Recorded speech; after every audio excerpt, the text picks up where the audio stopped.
2047 వికసిత్ భారత్ లక్ష్యాన్ని సాధించేందుకు అవసరమైన దీర్ఘకాలిక వృద్ధి కోసం భారీ సంస్కరణలు అవసరమని ప్రధాని నరేంద్ర మోదీ అన్నారు.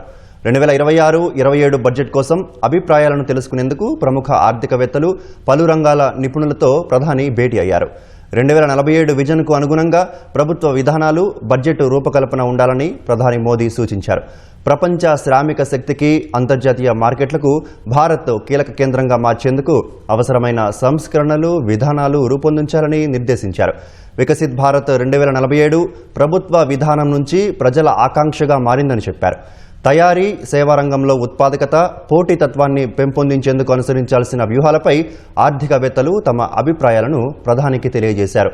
2025లో చేపట్టిన సంస్కరణలు పలు రంగాల్లో కొత్త అవకాశాలను సృష్టిస్తాయని అభిప్రాయపడ్డారు. అత్యంత వేగంగా అభివృద్ధి చెందుతున్న దేశంగా భారత్ ఇక ముందు కొనసాగుతుందని తెలిపారు.